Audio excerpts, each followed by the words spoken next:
Hi there, welcome to the Bloomingdale Public Library. This is the second part 2, of the Bluestem Book Talks. This is Miss Heidi. Hello. And I'm Miss Jones. And we're going to finish up the last 10 of these titles today. They're all really, really good. They're available here at the library, so we hope that you'll come by and check them out. You want to go first? Oh, you go first. You want? Okay. This is Wedgie and Gizmo. This is a really cute little chapter book. It's about a guinea pig and a dog.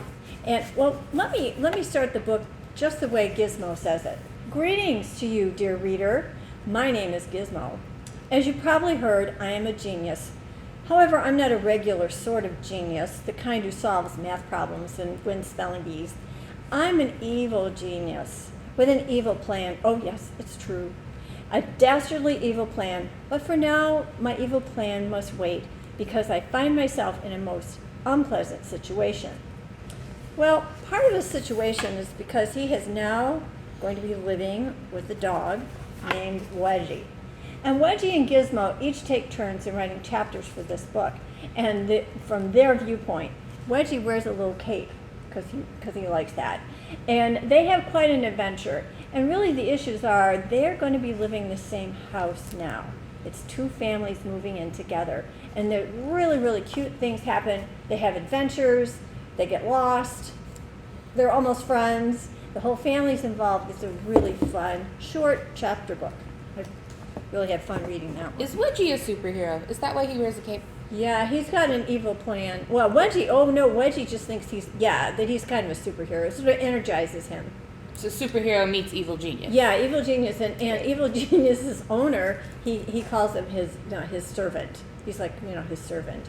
So it's really I think our pets feel like that. They feel like we're their servants. I think you're right. I have Steph Soto, Taco Queen. Middle school is full of drama. Everybody knows that.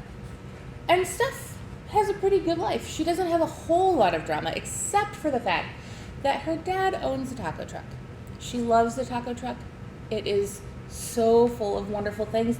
What she doesn't like is when Dad shows up to school in the taco truck to pick her up. It is big, it is bright, it is loud. It's not super brand new or fancy. It's a little embarrassing. And she just really wishes that he did not show up to school to pick her up in the taco truck, even though she loves it. Well, pretty soon, she and her dad and her mom get into a little bit of trouble because the town is changing the rules for all of the food trucks. And Steph has a talent that might help her solve some of that problem. They make their living with the taco truck, so it's pretty important to them. And it's almost like a person to them. They like it so much. Yeah, it's a very interesting story. Yeah, she loves the taco truck. Yeah. She just doesn't like how her friends make fun of it. They make fun of it. Does she get to be popular because of it? I don't know. Okay, you got to read it. This is called Strongheart, a wonder dog of the silver screen by Candace, Fleming, and Eric Roman. This is kind of a time capsule because when you read this book, it's about the movies in the early 1900s. They were silent. They didn't have any words. So they would direct people. You didn't hear the directions. And the people, and in this case the dog, would do what they were told. Now, this is a true story. The director found, he wanted a dog story, and he found a dog, actually had to go to Germany to get this dog. And it does give the history of the dog and how he was born and the little litter he was in, and he was going to be trained to be a police dog. So that was a little different. There are wonderful illustrations throughout this, but he really takes directions very well from the director, and he became a superstar of the silver screen by 1920. And all the kids would come and see him. He had a girlfriend. And one of the things I really like the best about this book is they have some actual pictures of the dog. Aww. Of the dog from that time. There's one with his girlfriend over there. He had to have a girlfriend in the movie. So they selected a female dog for him. It's a really sweet story of how he was actually rescued from probably a pretty bad fate and became very famous. So he turned into a movie star. He's a movie star. That's so cool. Yeah. All right. My next book is Max and the Midnights by Lincoln Pierce. You guys might know him as the guy who writes all of the Big Nate books. So this is something new. But Max wants to be a knight. More than anything else, Max wants to be a knight and have adventures. But that's not likely to happen because Max isn't rich and isn't important and travels around with their uncle as like a kind of like a traveling singer. Yeah. They go on the road, they have their little caravan. There's also something else that Max is not. That is very important, but I'm not going to tell you what it is. I will say that it's on page 48, so if you get at least that far in the book, you'll figure out the secret. But it's a graphic novel, so it goes really quickly. You'll get to that secret really fast, and it's very, very funny. I laughed so much through this book. I can't wait to read the next one. Yeah. It was funny, and it had so many unexpected twists in it. And there's lots and lots of characters. Wizards and a lots witch. What's the word? It's kind of sassy. Yeah. It's a very, very funny book. Yeah. And there's lots of adventures. I don't know if Max ever becomes a knight. I don't remember. Maybe that's in book 2. I We'll have to remember, find out. but I'm not telling. Oh, I'll ask you when we're done. Yeah. Okay. This is actually a series. Love, Sugar, Magic. There's 2 or 3 of these. This one is called A Dash of Trouble. And it's book number 1, right? Yeah, and this is book number 1, so I think there's 2 more after that. Yay. But this is all about Leo. Actually, her name is Leonora. And her family, she has great parents. She has 4 older sisters. So it makes it a little tough in the household. And they're all different in personality. She senses that there's a secret. It's almost Halloween. It's also the Day of the Dead. That is a holiday that's celebrated in Mexico, where their family originally came from. They do live in Texas, so they're anticipating a big day on the Day of the Dead. And her parents own this little bakery. Well, she's sensing that there's a secret in the household that she's not part of, and she decided to investigate. And she found a huge, huge secret of her ancestors. And she takes it upon herself to pursue some of these secrets, I'm not going to tell you, and gets herself in a lot of trouble. Things go absolutely wrong. So if you like a little bit, this is a little bit of magic that goes on in this story. It was so fun, and the conflicts of her living with her 4 sisters is funny all by itself. So. Do her sisters know the secret? Yes.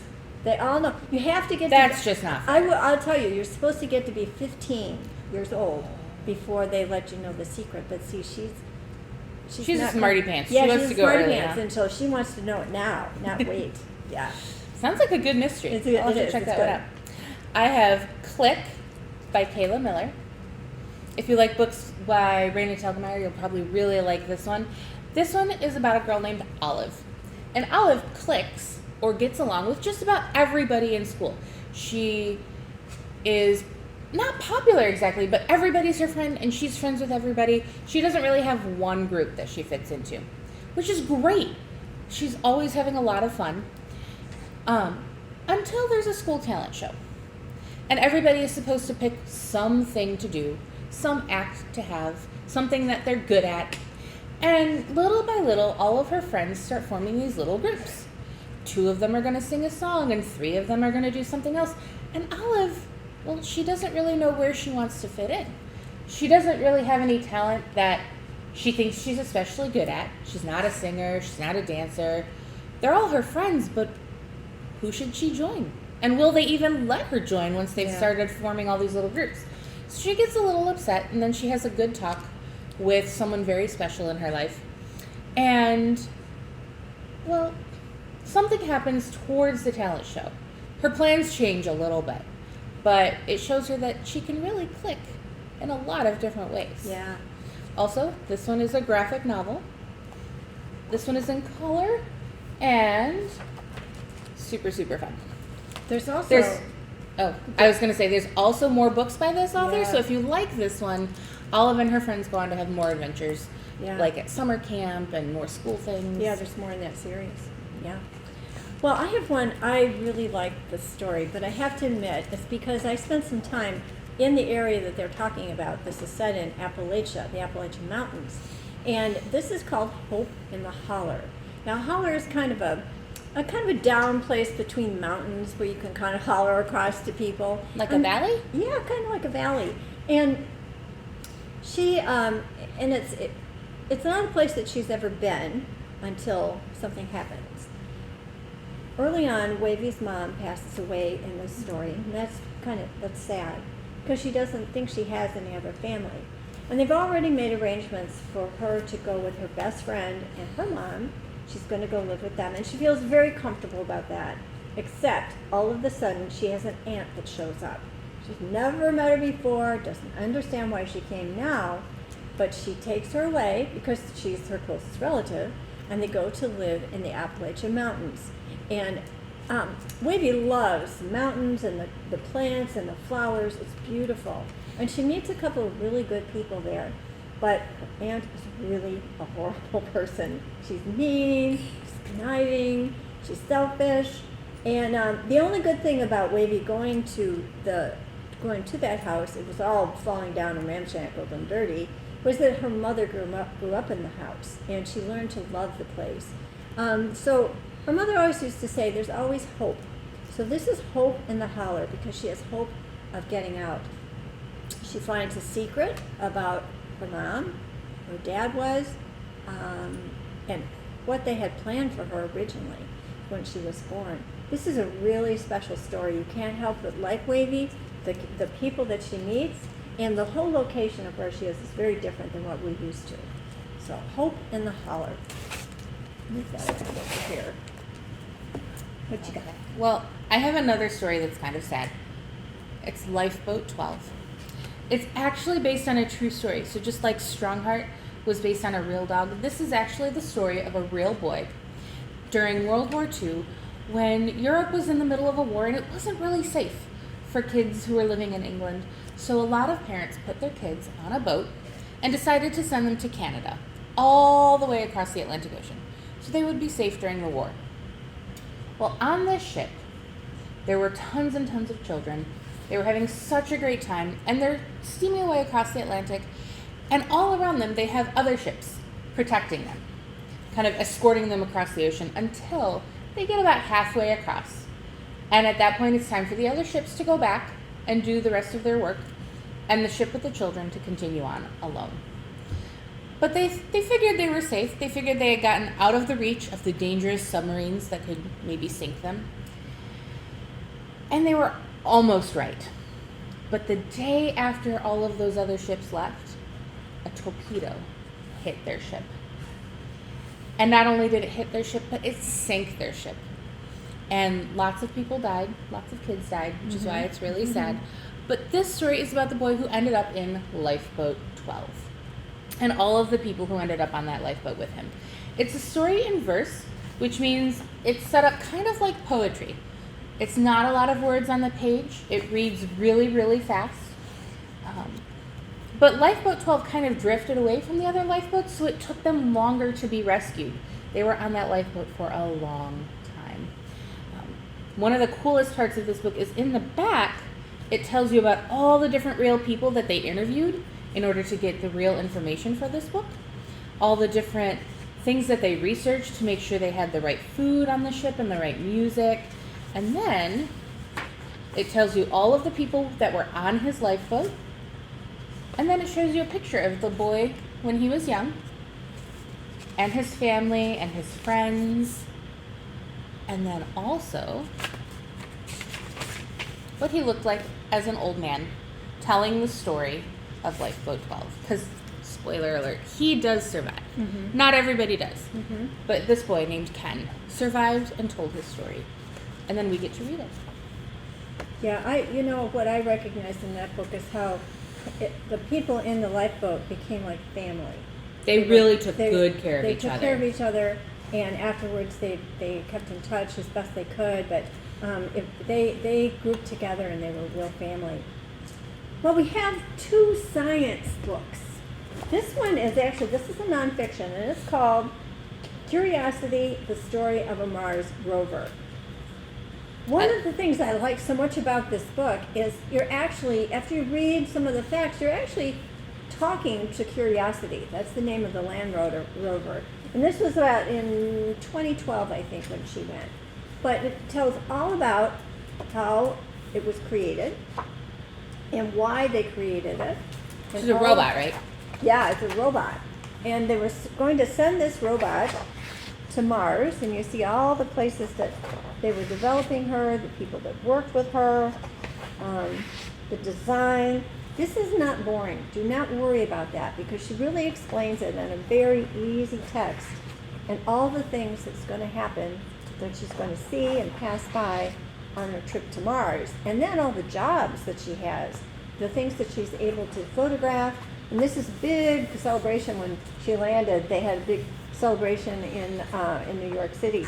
So it's an excellent book. If you like anything about space Or robots, this is especially interesting. And I just love the conversational way you're talking to the Curiosity.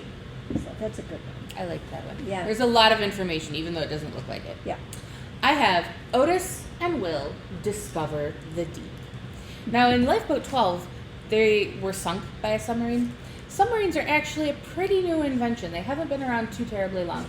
And back in the 30s, Otis and Will wanted to see what was under the ocean.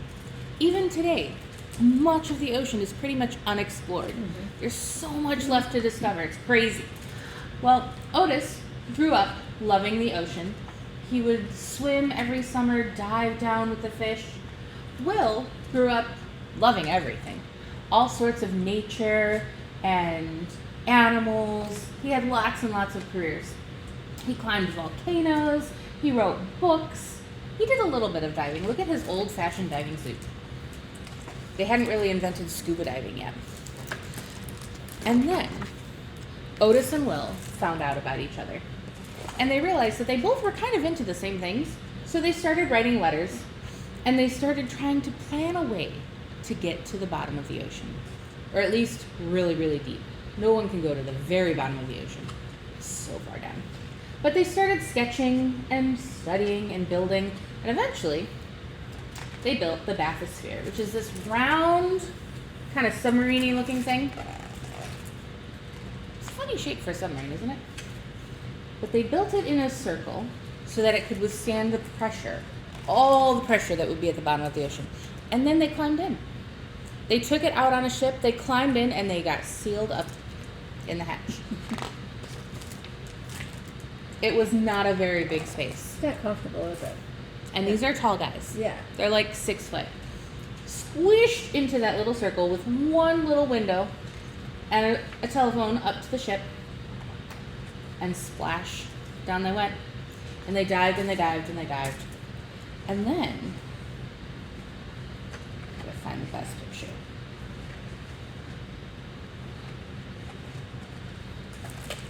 They went more than 500 feet deep to where it was really dark and really cold.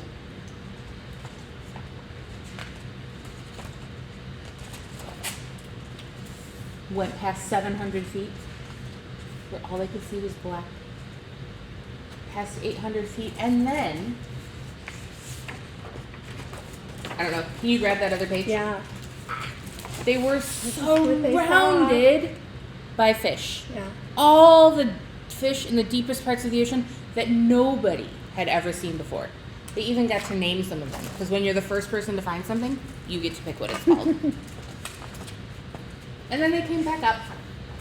They made it. They survived. They didn't sink.